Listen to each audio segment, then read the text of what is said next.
చిన్నతనంలో తాను చదువుకున్న ప్రభుత్వ పాఠశాల అభివృద్ధికి సొంతంగా నిధులు మంజూరు చేశారు రాష్ట్ర పర్యాటక ఎక్సైజ్ శాఖ మంత్రి జూపల్లి కృష్ణారావు. నాగర్ కర్నూలు జిల్లా కొల్హాపూర్ నియోజకవర్గంలోని 4 గ్రామాల్లోని 8 పాఠశాలలకు నిధులు కేటాయించినట్టు తెలిపారు. దీంతో ఆయా పాఠశాలల్లోని విద్యార్థులు, ఉపాధ్యాయులు మంత్రి జూపల్లి చిత్రపటానికి పాలాభిషేకం చేశారు.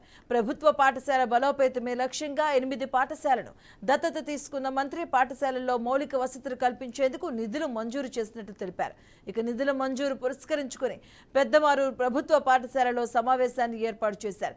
ఇక ఈ స్కూల్లోనే మంత్రి చదువుకున్నారు. మంజూరు చేసిన పనులను పూర్తి చేసి విద్యార్థులకు అందుబాటులోకి తెచ్చేందుకు కృషి చేస్తానని పాఠశాల ఉపాధ్యాయురాలు తెలిపారు.